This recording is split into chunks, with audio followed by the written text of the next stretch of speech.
have started airstrikes on Islamic State positions in Syria without any coordination with the country's government. President Obama authorized the attacks 2 weeks ago as part of a campaign to take out the jihadist militants threatening security in the region. The Pentagon hasn't released the exact locations of the airstrikes, but there are reports that among the main targets are Islamic State militant positions in Syria's northern city of Raqqa, a stronghold for the group in the country. Witnesses in the region do seem to back up this information. Well, for more on this, we can cross live now to Anastasia Chorkina, who is in New York for us. Anastasia, what further developments can you tell us? Well, Andrew, what we do know, of course, is yes, the United States has begun its highly controversial airstrikes campaign over Syria, the plans for which were announced earlier this month. We do know, of course, that this comes after over 170 airstrikes have already been conducted over Iraq.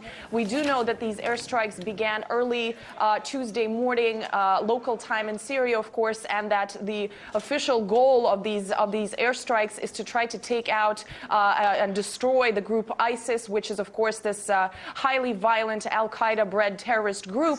And we know that the plan is, right now, the reported plan is to target at least 20 locations, including training bases and encampments, and that reportedly this campaign will last for at least throughout this week. But that's, of course, seems to be a very underestimated amount of time, considering the complicated situation on the ground. We do also know that the United States is the only non-Arab country that is participating in this campaign. Of course, it's spearheading this operation, but other countries include the United Arab Emirates, Saudi Arabia, Qatar, Bahrain, and Jordan. And it has to be said that the legality of this campaign has been highly questioned throughout these last several weeks, because certainly lots of questions are being asked about the lack of approval, not just from the Syrian government, which, unlike the Iraqi government, never approved or requested such airstrikes, but also from Congress, representing the American people, of course, here in the United States, as well as the international community in the face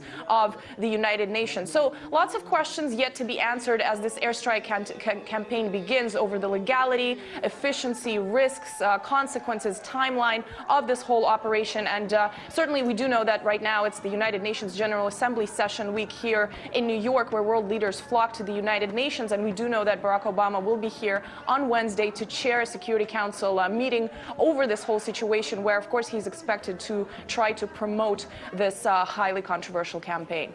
Thanks, Anastasia. That's RT's Anastasia Chorkina with the latest there, live from New York.